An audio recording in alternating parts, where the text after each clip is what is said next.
Welcome to the Game of Life podcast, where we bring you inspiring softball stories, insightful tips from coaches and players, and explore how the game transcends its boundaries to become a metaphor for life.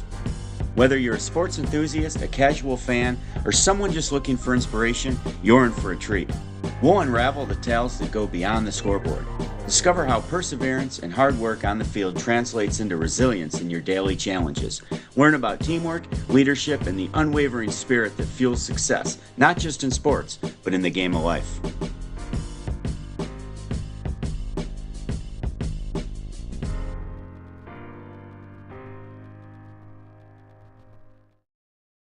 Here we are, another week, another episode, and I get to talk with the Alli Richmond. How are you? Hey, hey, good. How are you doing? I'm excited for tonight. Yeah, I got a topic. I might regret it later, but I'm gonna say a phrase to you, a topic, a couple words, and then we'll just let it rip for the next 30 minutes. You ready? Yeah, I'm excited. Hopefully everybody else is ready too. Get comfortable, get ready to go. All right. Coaching your kids. Ooh, okay. Yeah, this is interesting.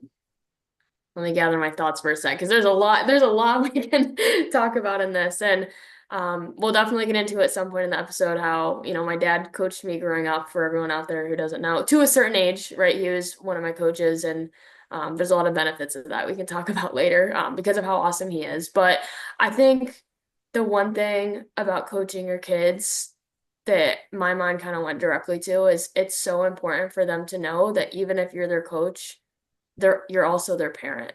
And I think being able to distinguish between those two things, right? Even I'm going to use us as an example of growing up, I had a super rough game and I played super poorly and I let my team down 100%. As my coach, you should get on me just as much, if not more, than other kids on the team. But when we get in the car or when we get home, I also needed you to be dad. And I think being able to set that boundary or kind of set that difference between that player or kid coach relationship is super important. So I guess we'll start there, because I want to hear your thoughts on that too. Well, what's hard is when you coach your kid. I mean, how can you get in the car with your kid and then blame the coach? Yeah, definitely. I'm joking. I'm joking with that. Yeah, a little quick background. I mean, I remember when you guys were born, your mom was like, "Hey, you coach golf, you do other things, you're gonna coach your kids." And I'm like, "No, like I know nothing about the sports they might play. Like I was a college golf coach when you were playing t-ball with your sister." And it dawned on me, like, why am I helping so many other people when I could be helping not just my own kids, but the kids that they're networking with, if that makes sense. And so I think that the biggest thing with coaching your kids is what's the intent of it all? Like, is it to make everybody better and help your child grow as a person, or is it think they're going to go to Alabama or have an NIL deal? I mean, nowadays. And I wasn't living through you either. I always joke with people, and I'm being very sarcastic when I say this. All I wanted you and your sister to be was golfers, Yeah. right? I mean, for crying out loud, I brought in 18 tons of dirt and built a green in my backyard. And but when you shifted to the other sports, basketball and softball that you played, then I was in 1,000%. So I wasn't living through you, and the intent wasn't to get to get to some end game, like whatever that is, college or whatever. And we just kind of went with it. Yeah, I honestly love what you said about intent, because I feel like another reason you see parents coach sometimes is for control. Of I want to control my kid's journey. I want to control their path. I want to, be in the other coach's ear about what position they should be playing. And I want to control this and that. And I think sometimes like that almost prohibits them from going through adversity that's going to make them who they are. So I think, growing up when at practice, like I really never called you dad. It was coach. You treated me just like every other player at practice, and you were an awesome coach and you were the same to all of us. But to your point, your intent was just because you loved the game and you wanted to make all of us better. It wasn't oh, well, Allie needs to go D1 and play in college. So I'm going to coach to make sure that everything goes exactly how I want it to go and how it needs to go. And I'm going to micromanage every step of this all through, her high school career. There's a lot of things swirling around, but you know what's funny, and people can believe it or not, that was never the end game with you. And I say your sister because that obviously it was we were a softball family. Right. The end game of you playing softball early on was never to go play at another level. It was just, if you remember, at the end of every season, we asked if you wanted to do it again. Mhm. I mean, I always joke, I would be if you wanted to get into traveling horseshoes, I probably would have been your coach Yeah. because that's just what we did. The control thing, the control thing's real. And even if you think about all the people we've known and all the relationships we've had, there's teams you didn't make. Hmm. There's teams that Jenna didn't get to at a certain level, and we never once contacted anybody and said, "What's going on?" Yeah. Because our our goal wasn't to try to put you on said team or put you at some level. Our goal was just to have fun.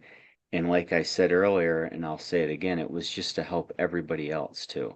Well, and at the end of every season, you asked if we wanted to keep going, but you also said, "Do you mind me being your coach? Yes. Like being one of your coaches? Are you still okay with that? Are you comfortable with that? Do you feel like it's affecting your growth? Do you feel like it's holding you back?" And by you asking me that, and I remember all of my teammates were like, "No, we love having him in here because he's our coach. Yes, he's your dad, but he's our coach." So for you, for a coach to have a relationship like that, I think is super important. And the other thing my mind goes to is, you see girls sometimes where maybe they're multi-sport athletes, but their parent coaches both their sports for travel and high school. Like you were never my basketball coach, you were never my high school coach. You were one of my travel Right. coaches. You were one of them. And I think that's super important too, because if I go to college and the only experience I've ever had is being a player for my mom or dad, it's just different. I'm not saying it's good or bad. People do it in fantastic ways, but it is different having a coach who is not your parent. So I think just getting some sort of exposure early on, coaching someone you're not related to, or maybe someone who doesn't even have a kid on the team, try that one out because that's different too. I think just getting all that exposure is super important. Well, it makes me laugh because as you left the local travel ball, arena, and we went more regional, I'm like, phew, I don't have to coach anymore. And then next thing you know, oh, we've heard about you. Your reputation precedes itself. Do you want to be in the dugout with us? And I'm like, oh, and I'd have the talk because I thought I was going to be the dad that finally got to step out. And the big difference is, of course, I loved every minute of it. I'm not acting like, oh, they twisted my arm and made me coach. I jumped in and said, yeah. But I wasn't doing it to control anything. I was doing it because I love the dugout. I love the relationships. I love helping other people. And even if we were playing on a team where we didn't necessarily agree with the philosophy of the head coach, I didn't try to overstep my bounds. I just tried to make the best of a situation. And it's ironic that I kept trying to get out of it, but I kept getting dragged into it. And that's why I'm laughing now that once you and Jenna finished playing college ball, now I'm a high school softball coach. Like, I don't even know where that came from sometimes, I think the except thing I love is, it. well, the thing is, when you say stuff like got dragged into it, it's not that you didn't want to do it. It's Right. that you wanted the experience, you wanted us to experience someone else being our coach, and that's why you'd ask us. It wasn't, "Oh my gosh, I don't want to do this." It was like, "No, I want to do this, but I want to make sure you Right. guys want me to do this," and then we are all on the same page. But I think like every season, if you are the coach of your kid, have a conversation. What's working? What's not working? Do you still love the sport? Do you love the sport with me as your coach? Do you feel like this is holding you back? Do you feel like you're treated differently? Another big one, do you feel extra pressure because one of your parents is the coach? I think that's a big one too. And I think one thing we always did really well along with our sister was when we were in game, because you were always one of multiple coaches. You were never necessarily the only coach in the dugout. You let the other coaches do most of the coaching in game, right? I didn't need to be going to my dad at the time after I struck out when there was another coach in the dugout who could, provide me similar information. And I don't mean that in a bad way. I just mean, hey, if there's another coach in the dugout, let's give them the space to work with it. And then you and I discuss after or later and things like that. Yeah, well, a couple of things. That's a great point. It's not that I didn't want to do it because I'm still coaching today. So that's a great clarification. But uh, it's just there's so much going on, and you, even if I wasn't going to coach you in on a team, you could. We were still doing reps on a field. We were still doing, small practices. We were still like you can coach your kid and not have to be the coach of a team. You can work with them every day to get better. But it really I want to go back to the intent. Sometimes I just wonder why people coach. And I think the intent comes down to control. I mean, this is a question for listeners, but and for you, how many of you know someone out there who got a job as a high school coach, but then their kid graduated and they were gone? I think that's an interesting one. I'm not saying that's good or bad, but it's just interesting to me. You coach the year that your kid joins the team and you leave the year that they graduate. So I'm curious Or your or within a year. or Sometimes it's yeah, yeah. right, instead of, I want to see this program do well, I want to coach. And I know that one's hard because it's, well, if my kid goes on to college, I want to be able to watch them and things like that. I just think it's really interesting sometimes how that cycle kind of works out. Yeah, well, yeah, there's a lot I could say there. No, yeah, but and travel's different too, right? Yeah. Because you're pretty much only going to coach through your kids' time and travel unless, your kids are older and you want to go back and help a travel team. But yeah, I think that's all really interesting. So just something to think about for listeners too. But I really liked the travel organization you guys ended with. We had either a college player coaching, which you all looked up to. We had high school coaches that have the summer off coaching, but I was in the dugout because I was an educator. Like so obviously I brought wealth to the dugout and knowledge, but I was available. But to be the head coach, I think it's just a there's so much vulnerability that comes with that if you have a kid on the team. Yeah, I definitely agree. So another question I have for you is if, you want to be involved in your kids' journey from a, skill standpoint, what other value add or what else can you offer if you're not the head coach? I love this question. When I was helping out teams, you know how it is. You have infield, outfield, you have the circuit, you have all the batting stations and hitting stations you're doing. Why the head coach is organizing it, why they're marching around, like making sure everybody's on task. I would ask the girls or your teammates some simple questions like, what are you working on this drill for? Like, how does this value you? How does this help you?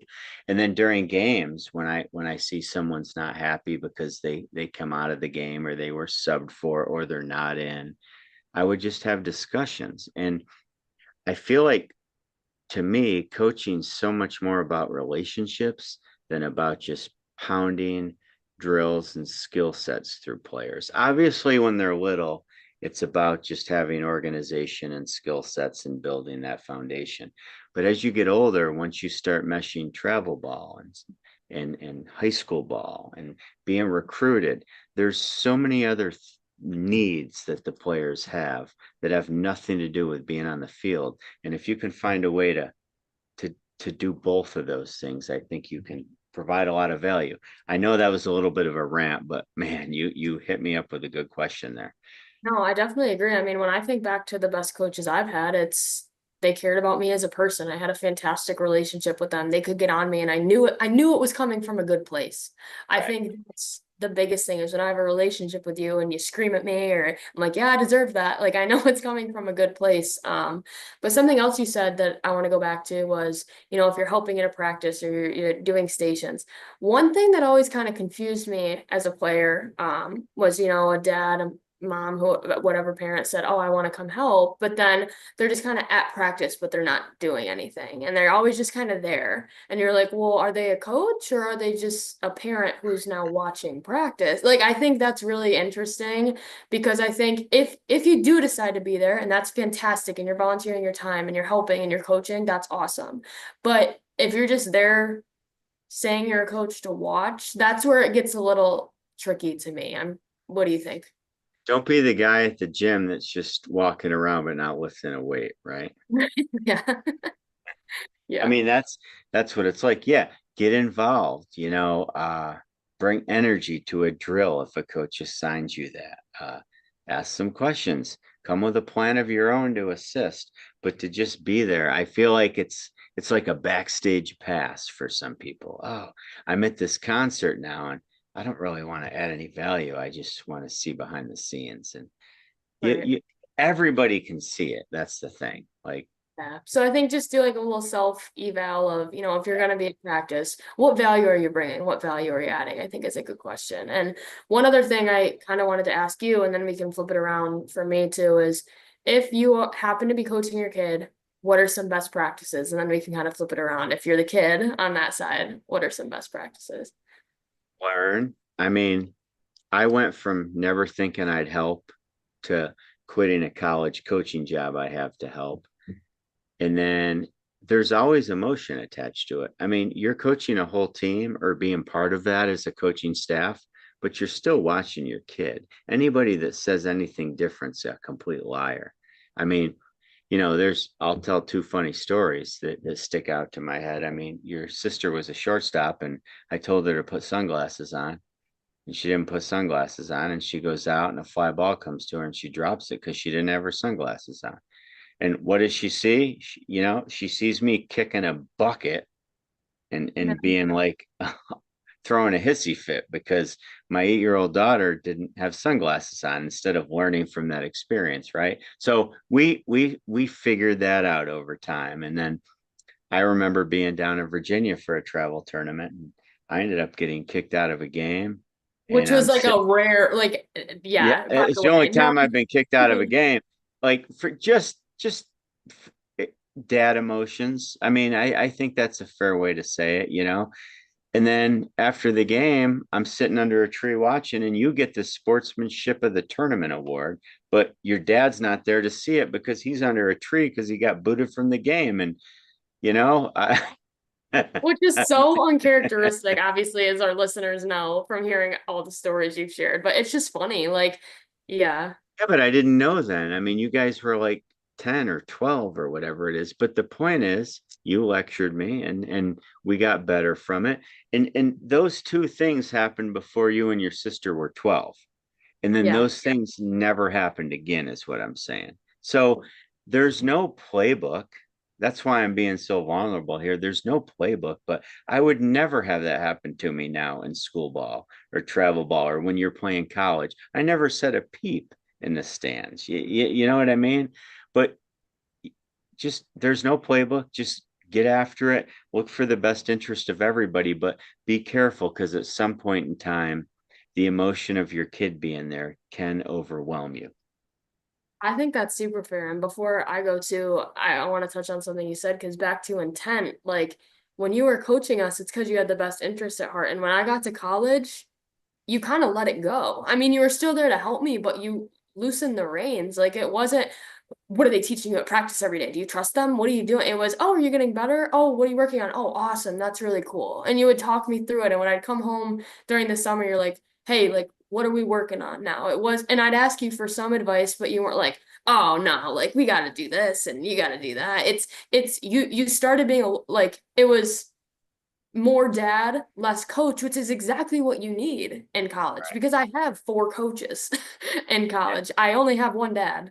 So I think I like that you said that too because it's so true. No, and even on our one-on-ones, like we had our moments where we both just needed a minute, right? Yeah, yeah, Uh, and that's okay. And we kept that perspective, but oh man, I would go back and do it again. It was a lot of fun. yeah, definitely. And I guess I'll give a few what I feel like maybe your best practices from the flip Yeah, side. that'd be great. I think to your point, anyone who says, "Oh, I'm not going to act different toward my kid or because it's my dad," you're lying. Like it's just not factual information. But I think number one is, and I can say this from experience of, having a parent as a coach, but also being on teams where someone else's parent is a coach. Any sort of attitude you give just because it's your parent, frowned upon. I'm telling you, like, if you're at a practice with somebody and this has probably happened and their kid starts giving the coach attitude, you're like, this just got really awkward because this is like a family thing now. Like it's just weird. And I think you have to be super conscious of, yes, it's your parent and you probably talk to them differently than you do, other people, but you gotta you gotta let that go during practice. You gotta treat them as your coach. And I think that's super important. I think the other thing is we would do this, like you would joke around with me. Like we didn't make it a secret that I was your daughter. Like everybody, I think sometimes that happens and I'm like, hey coach, like what like they all know you're my dad. So I think when we joke about it and you're more open about it, I actually think it makes the space a little bit safer and like more comfortable because it's not like it's a huge elephant in the room if you just don't talk about it. So I think I don't know. I think those are maybe my two things. Now, and everybody's different because your older sister didn't want any advice from me during a game. Like, Mhm. and then you be tugging at me like, hey, what I do in that swing? What I do with here? And you would want immediate advice. Yeah. And you just have to know your child. I mean, and that's okay. You can give advice and that, but if I'm going to take the child that doesn't want advice and I'm going to try to slam advice down their throat during a game, that creates an awkward situation, right? Right. Or or if I'm going to completely, like, everybody knew you were my child, if I'm going to completely ignore you and not give you the advice you seek, that's negligent too. So Yeah. so so it obviously when you coach, every player needs has different needs. Well, so does every child too. It's just another layer. That's all, you know. Yeah. And I just think it's so important at some point, even before high school, or at least when you get to high school, to have the experience of someone who's not your parent be one of your coaches. Yes. I think it's just so different the way that you interact with them, the atmosphere you have with them, how coachable you are, like the way you receive things is just so different. So I think being able to get that experience, even if it's, we talk about the benefits of another sport, that could be one, you know. I think it's really important, but No, it was fun. I mean, I think we did okay, right? we got some good stories for sure.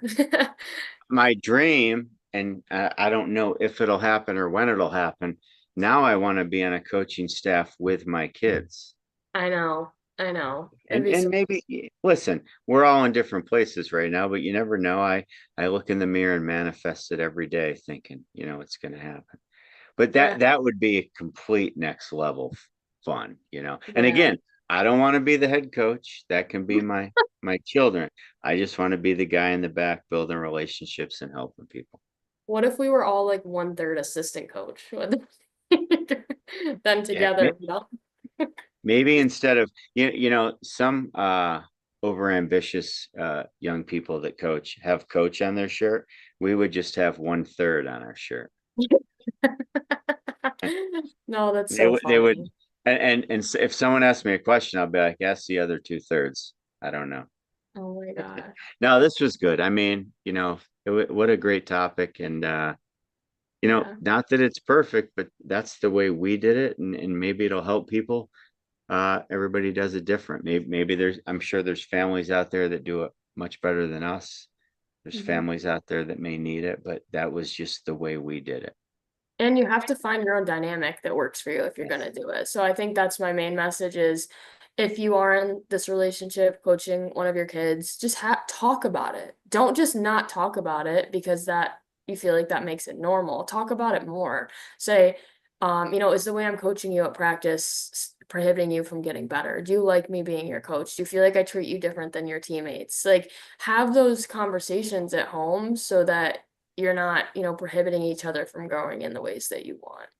And when you have those conversations, be ready if sometime they don't want to play anymore. Or they just don't have the answer that you hoped. Ah, yes, that's even better. So not even that extreme of not playing, just they don't have the answer that you think they're supposed to say. Well, and That's a big yeah, point. I think there's a difference as if you come to me and say, "Hey, I just want to check in on how you feel as me as your coach," or "Hey, you don't care that I'm your coach, right? Like you're good." Those are two completely different things. So I think just something to keep in mind. And honestly, if you do it right, it's a beautiful thing. Like I wouldn't change a thing. Like it was awesome. So, Oh, um, good. yeah, All awesome. right. Well, so we're off to our spring trip for school ball, and we'll still find time later next week to pod, and I'll let you know how everything turned out. Awesome. Thank you. And thanks everyone. All right. See you, Allie. Bye.